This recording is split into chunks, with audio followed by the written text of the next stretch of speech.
Hello friends, स्वागत है आप सभी का मेरे चैनल शाइना गोयल पर। सो फ्रेंड्स, इस वीडियो में हम डिस्कस करने वाले हैं about aesthetics. As discussed in the previous video about art के रिलेटेड जो भी उसका मीनिंग है, नेचर, स्कोप, क्या क्लासिफिकेशन है, वो हमने प्रीवियस वीडियो में डिस्कस की है। So in this video, I am going to discuss the subtopics of aesthetics, that is meaning, concept, its nature, scope and significance। ये सारे के सारे टॉपिक्स एक ही सेशन में कवर करने वाली हूँ आप लोगों के साथ। तो वीडियो को स्किप मत कीजिएगा क्योंकि समझने का कॉन्सेप्ट है। समझ में आ गया तो अपनी लैंग्वेज में बिंदास लिख कर आ सकते हैं आप लोग एग्जाम्स में। So before I start with the session friends, अगर आप मेरे चैनल पर नए हैं तो इसे कर लीजिए सब्सक्राइब और क्लिक कर दे बेल आइकन पर to get notifications of my latest uploads. अब सबसे पहले देखिए, आर्ट के बारे में हमने क्या डिस्कस किया था कि आर्ट क्या है। किसी भी कोई फिजिकल है चाहे नॉन फिजिकल चीज़ है जिसको आप टच कर सकते हो या फील कर सकते हो या सेंस कर सकते हो, आपको एन्जॉय करवाती है कोई चीज़, ठीक है। लाइक आप म्यूज़िक को एन्जॉय करते हो, कोई स्कल्पचर है, वो चीज़ बनाना, वो चीज़ प्रेजेंट करना एक आर्ट है। लेकिन एस्थेटिक्स क्या है? उस चीज़ की सुंदरता को देखना। जैसे हम बोलते हैं ना, हिंदी में हम करते हैं विशेषण, किसी चीज़ की विशेषता उसको महसूस करना। It is the way we perceive things. हमारी नज़रिया क्या है किसी चीज़ को देखने का। जैसे हमें कोई इमेजेस, आप अक्सर फेसबुक पे, यूट्यूब पे इस तरह के देखते होंगे कि सबसे पहले आप लोगों को क्या चीज़ नज़र आई। हर किसी को डिफरेंट डिफरेंट चीज़ नज़र आएगी। Depends on your own perception कि आपका देखने का नज़रिया क्या है, ठीक है जी। जैसे कोई फॉरेस्ट की पिक्चर ड्रॉ की होती है तो कहते हैं किसको यहाँ पे शेर पहले नज़र आया, किसको कोई बर्ड पहले नज़र आया। तो वो आपका देखने का नज़रिया है, एक पिक्चर में से क्या समझ में आ रहा है आपको। सो एस्थेटिक्स बेसिकली क्या है? It is a branch of philosophy concerned with the nature, creation and appreciation of art, beauty and good taste. तो एस्थेटिक्स क्या है कि हम किसी भी चीज़ की सुंदरता को किस तरह से देखते हैं। सिर्फ यहाँ पे बेसिकली ना पॉजिटिव सेंस नहीं होता। एस्थेटिक्स मीन्स क्या स्पेशलिटी हमें लगती है, तो वो हो सकता है चीज़ बकवास भी हो। मीन्स कुछ तो स्पेशलिटी है ना, अच्छी नहीं है तो बुरी है। तो वो चीज़ है एस्थेटिक्स की, उसकी विशेषता क्या लग रही है हमको, हमारा क्या नज़रिया है किसी चीज़ को देखने का। जैसे कोई मूवीज़ देखने जाते हैं, एक जना तो बोलेगा कि एनिमल मूवी बहुत अच्छी है, ठीक है, जो यूथ है उनको बहुत पसंद आ रही है। लेकिन दूसरी तरफ कोई क्रिटिसाइज़ करने वाले भी बहुत हैं कि उसमें फीमेल का जो रोल है that is not at all applicable, ठीक है। तो आपका देखने का नज़रिया है एस्थेटिक्स, ठीक है, बिल्कुल रियल एग्जांपल अगर आप लोगों ने एनिमल मूवी देखी है तो। सो डेफिनेशंस इसमें इंपॉर्टेंट नेचुरली होती हैं। तो डेफिनेशंस क्या हैं? Art is the aesthetic ordering of experience to express meanings in symbolic terms। ये दी है डेनियल बेल ने। Then aesthetics is for the artist as ornithology is for the birds। अब सबसे पहले ornithology का मीनिंग क्या है? The study of birds, ठीक है। ये जूलॉजी की, आई थिंक जूलॉजी ही है, उसकी एक ब्रांच है जिसमें बर्ड्स पर स्टडी की जाती है, ठीक है। उसी तरह से aesthetics is for the artist. Artist अपने माइंड में जो इमेजिनेशन है उसको किसी कैनवस पर उतारता है या फिर कोई म्यूजिक का जो शब्द होते हैं वो बनाता है। और एस्थेटिक्स क्या है? उस चीज़ को फील करना, क्या आपको उसमें अच्छा लग रहा है या क्या आपको उसमें बुरा लग रहा है, ठीक है जी। Now moving on to the nature. बिल्कुल शॉर्ट पॉइंट्स लिखे हैं पर इनको एक्सप्लेन करूंगी, और जो एक्सप्लेनेशन आपको मैं यहाँ पे बताने वाली हूँ वही चीज़ें आप लिख कर आ सकते हैं। बाकी स्टडी मटेरियल देखिए, बुक्स वगैरह सभी बच्चों के पास होती हैं। लेकिन मेन चीज़ क्या है कि आप लोगों को ये कंटेंट है कि एक्चुअल में समझ में आए। अब मैं बार बार आपको बोल रही हूँ, देखने का नज़रिया वो यहाँ पर आ रहा है वो बात, ठीक है। परसेप्चुअल यानी कि परसेप्शन, आप किसी चीज़ को देखने का क्या नज़रिया है, ये चीज़ हम फिलॉसफी में बहुत अच्छे से कर चुके हैं, ठीक है। फिलॉसफी में क्या किया था कि किसी चीज़ को आप किस तरह से परसीव करते हैं। कोई अच्छा मानेगा किसी चीज़ को, कोई उसी चीज़ को बुरा मानेगा, ठीक है। Nobody is wrong and nobody is right all the time, ठीक है। कई बार सिचुएशंस हो जाती हैं, ये सब नज़रिए पे डिपेंड करता है। सो सबसे पहले एस्थेटिक्स की नेचर क्या है? Aesthetics is perceptual। Perceptual means the way you perceive things।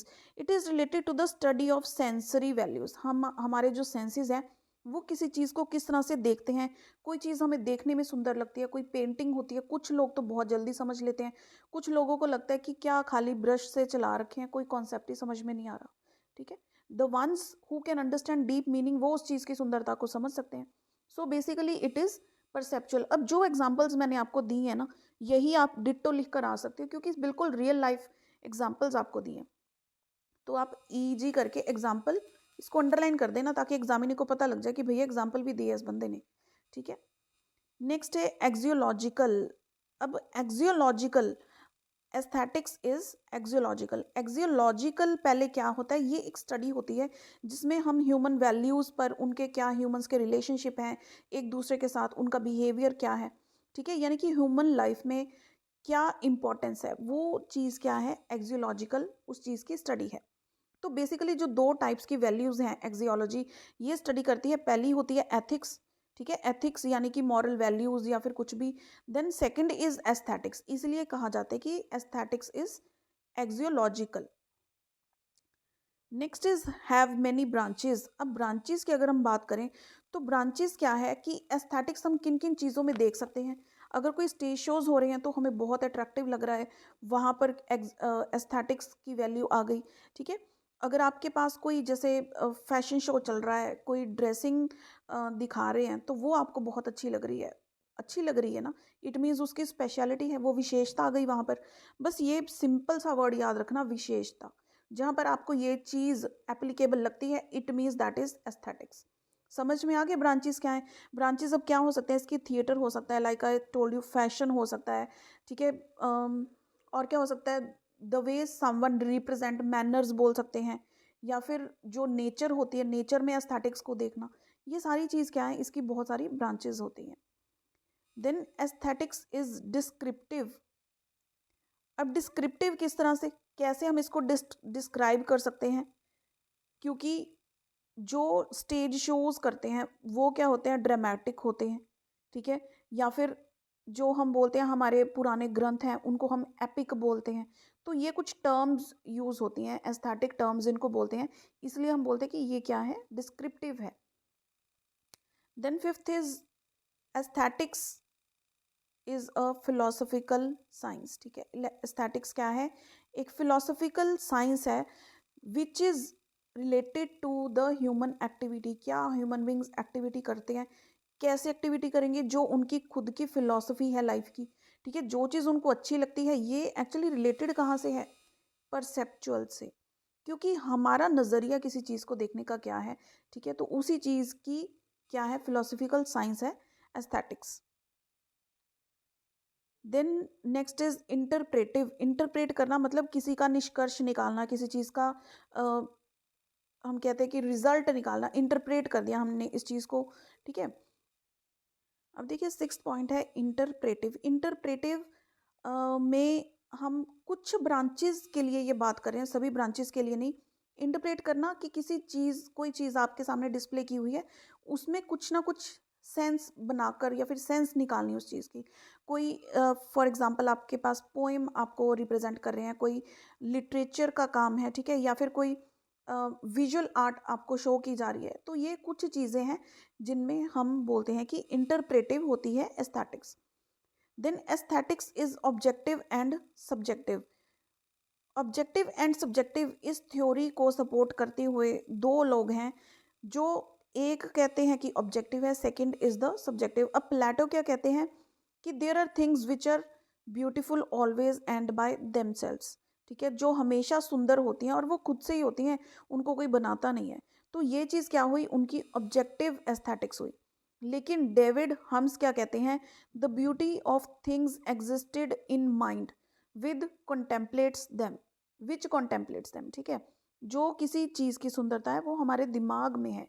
It means it is subjective, यानी कि हम अपने दिमाग में उस चीज़ को उसकी सुंदरता क्रिएट करके बैठे हुए हैं कि ये चीज़ ऐसे है, ये ऐसे है. ठीक है. लेकिन ऑब्जेक्टिव क्या है कि वो चीज़ एक्चुअली सुंदर है. सब्जेक्टिव क्या है कि वो हमने अपने माइंड में उस चीज़ की इमेज बनाई है. ठीक है. दोनों का डिफरेंस क्लियर हुआ. तो एस्थेटिक्स क्या है, ये दोनों ही हैं. एक्चुअल में वो चीज़ में सुंदरता है भी, और सेकेंडली क्या है कि हमारे माइंड में भी उसकी जो है कुछ विशेषता बनी हुई है. ठीक है. दोनों का मीनिंग क्लियर आ गया. तो ये जो मैंने आपको प्लेटो और डेविड हम्स की बताई है एग्जाम्पल, ये भी आप डेफिनेटली लिख के आइएगा इसमें. Next moving on to the scope of aesthetics. तो सबसे पहले है स्कोप क्या होता है, ये एक बाउंड्रीज होती हैं, डिफाइन करती हैं कि एस्थेटिक्स का स्कोप क्या है। हम कहते हैं ना कि कोई भी आप कोर्स करना चाहते हो, क्या स्कोप है फ्यूचर में, इसका क्या रोल है, ठीक है, या फिर कहाँ तक ये चीज़ जाएगी, तो स्कोप वही है। यहाँ पर first is applicable to all. Applicable to all क्योंकि एस्थेटिक्स की इतनी सारी ब्रांचेज हैं, कहीं भी हम देख लो, चाहे इन्वायरमेंट ले लो या फिर कोई कोई भी आर्ट टाइप ले लो, हर किसी चीज़ पर इसको हम अप्लाई कर सकते हैं। वॉल पर टेक्सचर पेंट भी किया हुआ है ना, वो भी हमें देखने में अच्छा लगता है। So it is applicable to all. Then second is concerns both beauty and art. अब देखो, जो एस्थेटिक्स है ये हम क्या कहते हैं, कोई आर्ट किसी बंदे ने की हुई है, उसकी विशेषता को देखना, ठीक है, तो वो दोनों पर ही डिपेंडेंट है, दोनों से ही कनेक्टिविटी है एस्थेटिक्स की। So it is concerned both with the beauty and art, क्योंकि आर्ट की ही ब्यूटी तो देखता है वो, ठीक है। Art can be of various types जो हमने क्लासिफिकेशन में किया हुआ है। Then next is special branches of aesthetics. अब जो ब्रांचेज हमने की हैं कि एस्थेटिक्स कोई एक जगह पर सीमित नहीं है, इसके वेरियस ब्रांचेज हैं। लाइक हमने बोला था फैशन है, थिएटर है, या सो एंड सो। तो वही है कि इतनी सारी ब्रांचेज हैं तो इसका स्कोप भी उतना ज़्यादा ही वास्ट है। Next fourth point is interdisciplinary. अब इंटरडिसिप्लिनरी मीन्स कि जो एस्थेटिक्स है ये इंडिपेंडेंट नहीं है एक दूसरे से, यानी कि एक ब्रांच से दूसरी ब्रांच। अब ये ब्रांच क्या है, लाइक हम कह सकते हैं ह्यूमैनिटीज़ है, या फिर किसी भी फील्ड में देख लो, चाहे मेडिसिन फील्ड में ही देख लो, ठीक है। हम जाते हैं डॉक्टर के पास, वो मेडिसिन दे देते हैं, हम ठीक हो जाते हैं। दैट इज़ द एस्थेटिक्स, यानी कि किस तरह से बिल्कुल एक ही मेडिसिन से हम ठीक हो जाते हैं। सो इंटरडिसिप्लिनरी, चाहे वो ह्यूमैनिटीज़ ले लो, मैथमेटिक्स क्वेश्चंस होते हैं, ठीक है, उसको करने का अलग अलग तरीका। बच्चे मैथमेटिक्स के सम्स करके ही बड़े एक्साइटेड हो जाते हैं, खुश हो जाते हैं, उनको लगता है कि ये मेथड कितना अच्छा है, ठीक है। तो इट मीन्स इंटरडिसिप्लिनरी।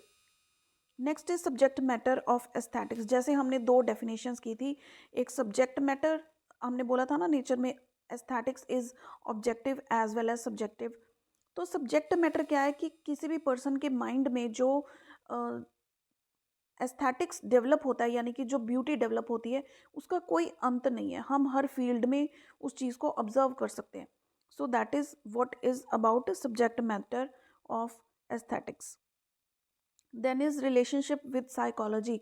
अब साइकोलॉजी क्या है, किसी भी इंसान के मनोविज्ञान को समझना, यानी कि किसी भी पर्सन के माइंड में क्या चल रहा है। तो इसका रिलेशनशिप साइकोलॉजी के साथ कहते कि बहुत पुराना है, इसकी जड़ें वहीं से निकल कर आई हैं, क्योंकि जो साइकोलॉजी है वहीं से तो हमारे जो मेंटल प्रोसेसेस हैं कैरी ऑन होते हैं। अगर हमें कोई चीज़ अच्छी लगती है, इट मीन्स वो सब कुछ क्या है, हमारी नेचर में बना हुआ है। हमें कोई नई चीज़ देखने को मिलेगी तो हमें वो ज़्यादा अच्छी लगेगी। फॉर एग्जाम्पल, बच्चे को एक टॉफ़ी दिखा दो, वो देखकर खुश हो जाएगा कि हाँ ये तो मेलोडी है, हमने ये लेनी है ना। तो अगर फट से कोई और चॉकलेट ले आए, किटकैट ले आए, तो उसको बस ये हो जाएगा कि मेलोडी तो मैंने लेनी नहीं है, तो मैंने चॉकलेट खानी है। तो दैट इज़ द ब्यूटी, यानी कि नई चीज़ें जब आती है ना, तो साइकोलॉजिकली जो एस्थेटिक्स हमारा माइंड है वो चेंज हो जाता है। Next is the significance of art and aesthetics in secondary school education. अब देखो, सिग्निफिकेंस चाहे कह लो इम्पोर्टेंस इसकी। सो ये क्या है, मेक्स नॉलेज इंटरेस्टिंग। कोई भी चीज़ जिसमें हम इंटरेस्ट लेकर काम करते हैं वो हमें इंटरेस्टिंग लगती है, क्योंकि आर्ट एंड एस्थेटिक्स टीचर्स अलग अलग मेथड्स यूज़ करते हैं चीज़ें पढ़ाने के लिए, ठीक है। तो वो क्या है, बच्चे उसको ध्यान से सुनते हैं, बच्चों का इंटरेस्ट क्रिएट होता है, तो नॉलेज भी इंटरेस्टिंग हो जाती है। Then is develops creativity. अब बच्चे को क्रिएटिव बनाने का काम भी आर्ट एंड एस्थेटिक्स का होता है। आर्ट में कितनी सारी चीज़ें हैं जो बच्चे बनाते हैं, उनकी पावर ऑफ इमेजिनेशन इंक्रीज़ होती है, जिस तरह से वो सोचते हैं उनकी परसेप्शन डिफरेंट होती है हर बच्चे की। सो क्रिएटिविटी उनमें डेवलप की जाती है। Then is develops aesthetic sense. Aesthetics means to see the beauty of things. वो चीज़ें डेवलप होती हैं बच्चों में अगर उनको आर्ट एंड एस्थेटिक्स के बारे में सिखाया जाए, ठीक है। सेकेंडरी स्कूल एजुकेशन में बेसिकली हम ये चीज़ों के बारे में डिस्कस कर रहे हैं। Then is saves time. अब जो चीज़ें हम इंटरेस्ट के साथ पढ़ेंगे, जो चीज़ें हमें देखने में भी अच्छी लगती है, उसमें हम कंसंट्रेशन भी उतनी बनाएंगे, तो नेचुरली वो फर्स्ट टाइम में ही हमें समझ में भी आ जाएगी और कॉन्सेप्ट भी क्लियर हो जाएगा, तो सेव्स टाइम ऑटोमेटिक हो जाएगा। Then makes other subjects easy. तो जब इंटरेस्ट के साथ पढ़ेंगे माइंड भी फ्रेश रहेगा, तो दूसरे सब्जेक्ट्स को हम उसके साथ आर्ट एंड एस्थेटिक्स के साथ को रिलेट करके पढ़ सकते हैं। तो उसमें भी हमारा जो इंटरेस्ट है डेवलप हो जाएगा। बेसिकली सिग्निफिकेंस के ये जो पॉइंट्स होते हैं ना, ये सारे एक दूसरे के साथ कहीं ना कहीं इंटर रिलेटेड होते हैं। ऐसे लगता है कि एक्सप्लेन एक को कर रहे हैं, लेकिन दूसरे पॉइंट का जो मैटर है वो इसमें कवर हो रहा है। So next is practical and manual training. अब प्रैक्टिकल कैसे, देखो आर्ट में क्या होता है, पेंटिंग बनानी है या फिर कोई भी पॉटरी मेकिंग है, कोई वॉल हैंगिंग्स बनाने हैं, best out of waste material बनाना है, तो सारी चीज़ें क्या है, प्रैक्टिकल है। और इसके लिए मैनुअल ट्रेनिंग दी जाती है बच्चों को स्कूल में। कोरिलेशन विद अदर सब्जेक्ट्स, अब अदर सब्जेक्ट्स मैथ है, साइंस है, ठीक है, साइंस है, एसएसटी। अब मैथमेटिक्स की बात ले लो तो उसमें पाइथागोरस की थ्योरम है, तो ट्रायंगल बनाएंगे। अगर ज्योग्राफी की बात ले लो उसमें मैप्स ड्रॉ करेंगे, रिवर्स ड्रॉ करेंगे। साइंस में कितनी सारी डायग्राम्स आती हैं, लाइक डाइजेस्टिव सिस्टम है, प्लांट्स की डायग्राम्स हैं, एनिमल्स की डायग्राम है, ठीक है। तो वो सारी चीज़ें क्या है, हमें बोलते हैं कि बिल्कुल नीट एंड क्लीन डायग्राम्स बनाओ। So that is all the correlation with other subjects. All round development, जब बच्चे को पढ़ाई में एक एस्थेटिक सेंस नज़र आती है तो ऑल राउंड डेवलपमेंट होती है, क्योंकि वो हर चीज़ को एक इंटरेस्ट के साथ करते हैं। Then ninth point is enhance habit of concentration and application. अब जब बच्चा ध्यान लगा के पढ़ेगा और उसको एप्लीकेशन, यानी कि अब देखो एप्लीकेशन मीन्स क्या है, प्रैक्टिकल एंड मैनुअल ट्रेनिंग हमने की थी ना, तो एप्लीकेशन मीन्स जो चीज़ आप सीख रहे हो उसको रियल लाइफ में अप्लाई करना। वो बच्चे की हैबिट इंक्रीज होती है, कि ऐसे नहीं है कि सिर्फ आप सुन रहे हो, किसी का लेक्चर सुन रहे हो तो उसको रियल लाइफ में अप्लाई नहीं करना, ठीक है। जो भी चीज़ें हम पढ़ते हैं, स्पेशली मैथ है, साइंस है, ये सारी चीज़ें जो है रियल लाइफ में अप्लाई होती है। तो बच्चों की यही हैबिट बनती है कि जो चीज़ें हम सीख रहे हैं उसको सिर्फ माइंड में ना रखें, लेकिन उसको अप्लाई भी करें। Then next is art enhance power of imagination, observation and initiatives. अब जो भी पॉइंट्स हमने अभी तक डिस्कस किए हैं उसमें इमेजिनेशन है या ऑब्जर्वेशन है, इन पॉइंट्स को तो हम बार बार डिस्कस कर रहे हैं, लेकिन इनिशिएटिव, जब बच्चों का इंटरेस्ट बनता है ना, उनकी पावर ऑफ इमेजिनेशन बढ़ती है चीज़ों को लेकर, उनको लगता है कि हम ज़्यादा क्रिएटिविटी से ये चीज़ कर सकते हैं, तो वो इनिशिएट लेते हैं, यानी कि आगे आकर बिल्कुल पहले नंबर पर कोई काम करने की इनिशिएट करते हैं, यानी कि टीचर्स को बोलते हैं कि I will do this firstly, ठीक है। तो इनिशिएट लेना, वो भी बच्चों में कॉन्फिडेंस आ जाता है उस चीज़ का। Then develops individual psychologically. अब देखो जो एस्थेटिक्स हमने बोला है कि साइकोलॉजिकली, तो इसकी रूट्स हैं, इसकी जड़ें साइकोलॉजी से आई हुई हैं, तो इंडिविजुअल को साइकोलॉजिकली भी ये डेवलप करता है। और ये सारे के सारे जो वैल्यूज़ हैं, हम कहते हैं कि बच्चे को ओवरऑल डेवलपमेंट बोला हुआ है, तो ऑलराउंड डेवलपमेंट में क्या आता है, बच्चा साइकोलॉजिकली डेवलप हो, मॉरली डेवलप हो, सोशली डेवलप हो। सोशली किस तरह से होगा, फॉर एग्जांपल कोई भी चीज़ है, कोई आर्टिस्ट सपोज 30 सेकंड्स में कोई पेंटिंग रेडी कर देता है, ठीक है। किसी बंदे ने बोला कि मैं आपको इसके इतने पैसे क्यों दूँ, आपने तो 30 सेकंड्स में ही ये काम कर दिया। तो वो बोलता है कि 30 सेकंड्स में जो काम मैंने किया है, ये काम मुझे 30 सेकंड्स में कर पाऊँ, इसके लिए मुझे 30 ईयर्स लग गए इसकी प्रैक्टिस के लिए, ठीक है। तो हर चीज़ को रिस्पेक्ट करना, हर आर्ट को रिस्पेक्ट करना, उसके पीछे कितनी मेहनत है, ठीक है, उसकी ब्यूटी क्या है, ये चीज़ अगर हम रिस्पेक्ट कर सकते हैं, उस चीज़ को समझ सकते हैं, तो it means develop a person socially. Develops a person intellectually, intellectually वही कि हमारी थिंकिंग और इमेजिनेटिव पावर जो है वो इंक्रीज होती है। देन डेवलप्स मेमोरी, मेमोरी फिर वही क्या है, कॉग्निशन कह लो, मेमोरी कह लो, इंटेलेक्चुअल कह लो, चाहे माइंड कह लो, one and the same thing, ठीक है। तो मेमोरी को डेवलप करता है। इलस्ट्रेशंस, जिस तरह से फॉर एग्जांपल टीचर्स बच्चों को चार्ट का काम देते हैं, ठीक है, एक ग्रुप 10 बच्चों के ग्रुप को एक टॉपिक दे दिया, तो हर बच्चा डिफरेंट तरह से अपने चार्ट को प्रेजेंट करेगा। दैट इज़ क्रिएटिविटी भी है, इलस्ट्रेशन भी है, कि किस तरह से उसने उस कॉन्सेप्ट को इलस्ट्रेट किया है उस चार्ट पे, ठीक है जी। तो ये सारी एग्जांपल्स जो मैं आपको बता रही हूँ ना, ये पॉइंट्स को एक्सप्लेन करते हुए आप इसमें लिख कर आ सकते हैं। सो फ्रेंड्स, यहाँ पर हमारी ये वीडियो भी होती है complete. So I am sure ये टॉपिक आपको अच्छे से समझ में आ गया होगा। सो इसे लाइक एंड शेयर ज़रूर कीजिएगा। See you in the next video. और देखिए इसका जो PDF है ये मैं आपके साथ टेलीग्राम चैनल पर शेयर कर दूँगी, लिंक आपको इसी वीडियो के डिस्क्रिप्शन में मिल जाएगा। See you friends in the next video, till then keep watching.